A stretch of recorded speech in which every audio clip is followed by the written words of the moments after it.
Skip Bayless says he's not obsessed with LeBron James. Here's a video that he did just a few days back talking about how he is not obsessed with LeBron and how he has not made his career on LeBron. And yet when you get to the end of his video, what do you see? Nothing but videos and playlists of LeBron.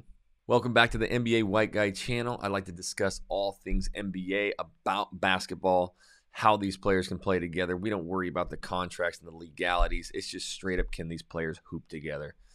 Today, I caught a video of Skip Bayless reacting to the crowd or the people of how he's obsessed with LeBron James. This is something that I am just infuriated with whenever I turn on Undisputed or any of these channels. It's basically Skip Bayless tearing down LeBron James. I'm not making any of this up, not exaggerating. First and foremost, how does LeBron James play a 20-year career and never even put the word Skip Bayless in his mouth? That's what I like. He has basically silenced, as Skip just tears him apart every single day. And yes, he's made a career just destroying LeBron, which he doesn't even destroy him. He just personally has all these crazy opinions about how Kevin Durant can miss all these shots, but he's still the greatest. Yet if LeBron accidentally sneezes on the court, he's the worst player of all time.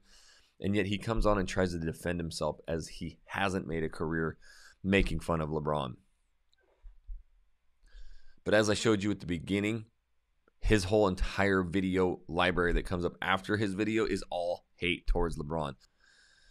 But as you can see here, he has a video where he is responding to all of these claims that he's obsessed. Listen to what he had to say. Far below average free throw shooter. These are facts, not cheap shotting. LeBron has always been a scary bad late game, close game free throw shooter, shaky closer. I don't think he was born with the clutch gene. The clutch gene? Let's take a look.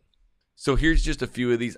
I actually hate looking at potential or game-tying shots because it just depends on really who's doing it. Sometimes it is so sporadic, but I'm not one of these guys who says LeBron is 8 million times better than Jordan. That's the biggest thing I can't stand about Skip, is that he just purely hates LeBron James because of his love and affection of Michael Jordan. See, LeBron lovers, I love LeBron, but I also love Jordan. I did a paper on him in school. I got a whole closet full of his shoes. I absolutely loved watching him growing up. I even emulated Jordan in the driveway. But yet, I just love LeBron too. Why can't we like both of them?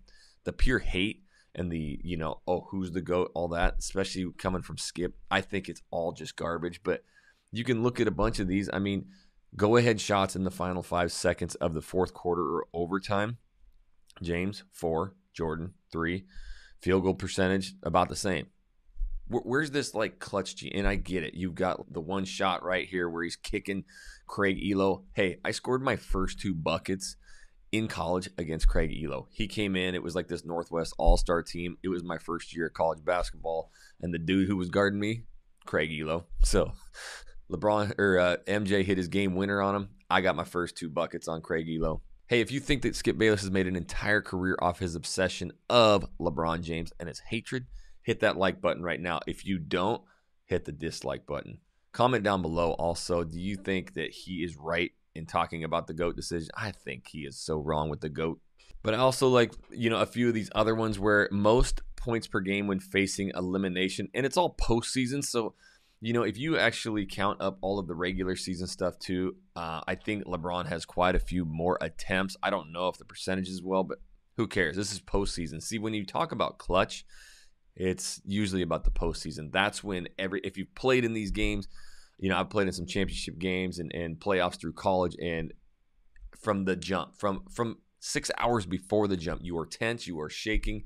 Every single play matters. That's when clutch matters. See, I hate these people who've never even played the game, and yet they want to talk about game 3 in a regular season about being clutch. It's about getting there, going to the finals 9 straight times, being in the playoffs basically the entirety of your career besides 2 years of being unhealthy. I think that's clutch in itself, just getting there. And let's not talk about Jordan's got 6 straight. Yes, it's one of the most remarkable things I've ever heard. And RIP, pour one out for our boy Bill Russell with 11 chips. I know he just passed away. That goes without saying. A lot of times people just, it's all ring talk, but yet these guys who've got more, they're out of the conversation. But, you know, the teams that LeBron was carrying early on, try and name one player. Comment down below who the starting shooting guard, point guard was for those teams. You can't, because that was such a terrible team. And everybody says, well, Jordan had to go through all, you know, the Pistons, and he didn't have a team. Yeah, and he never made it to the playoffs, and he never got out of the first round, and he shot and scored 60 points, and the rest team couldn't do anything. You say, oh, the team's not good. Well, he was averaging like 3 assists per game too, so he was not distributing. So when you look at like the postseason assists, LeBron's got 2.5 times the amount of assists, so he's making his team better. I think that's the argument. It's not rings, it's not shot percentage, it's just getting crappy-ass teams to the playoffs, to the finals. You have to make your team better and not just be a scorer. And that is what LeBron has been able to do. But when you look at when facing elimination post-game, Jordan's got a losing record, 6-7, 31 points. So, oh, he's a point scorer, he's all this. When LeBron really wants to turn it on, we've seen it. I mean, he put up that 51-point game against the Warriors when JR did whatever JR did. But he's at 34 points and 13-9 win-loss record.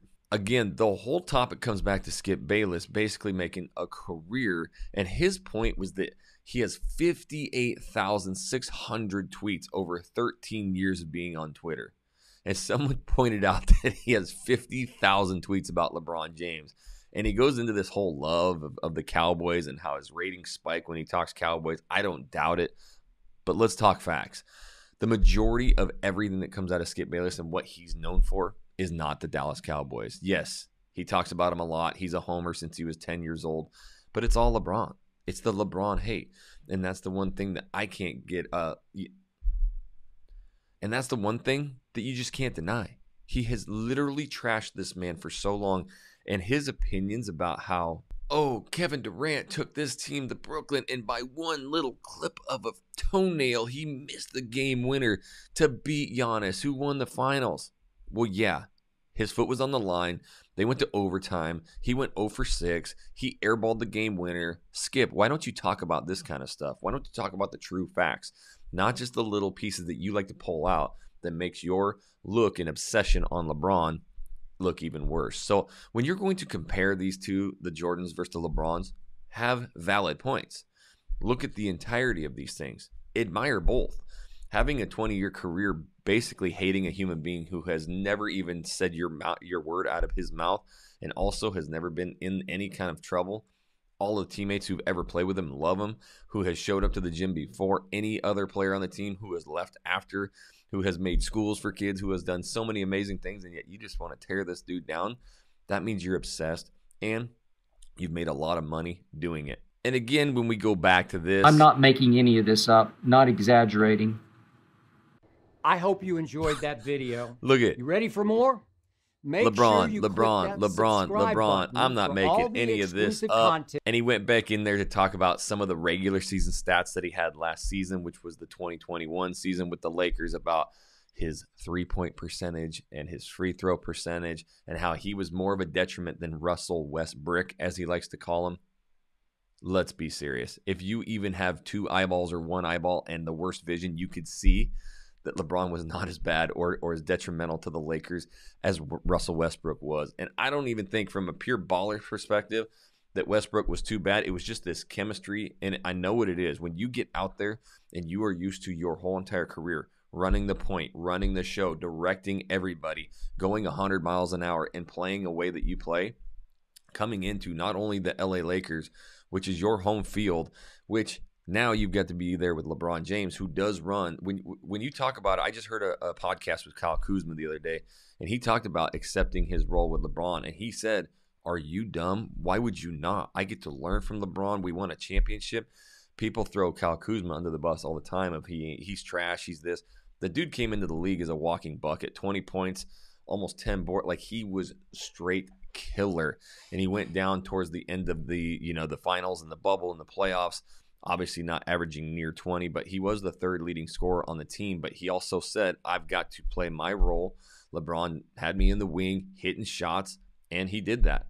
Now, there were some times Kuzma did some stuff that just drove me nuts, but he's also under the pressure at 22, 23 years old of playing with LeBron James, just like Westbrook is right now. And when he was out there on the court, not used to his position, then that's something that he's trying not to make mistakes, and it makes you really get nervous and tense. Everybody's been there. It's like when you've been playing your whole life and you are the starter, and then you go to college and now you're there with all the best, and maybe your minutes are a little bit less. When you get in, you're trying to make that effort even more. You're trying to make a big stamp on your name, and the nerves and the pressure and everything is double, tripled. So I get where some of these players can crumble. Westbrook, I mean, I think beyond the basketball point, it's just the animosity towards each other that this team's going to have. It's going to eat him alive this year. They've got to move off from him just from that perspective. It's not whether he can play or not. It's not, whether his shooting or any of that. It's just they are not going to trust each other. It's unfixable right now. It's something that is broken, and they're not going to get it back. So that's why I think they should move off him. But Skip, talking about regular season statistics, get out of here, Skip. I'm so tired of your LeBron hate. Again, comment down below. Do you think he made his entire career off of dissing LeBron? I do. Until the next show here, we'll see you back on the NBA White Guy YouTube channel.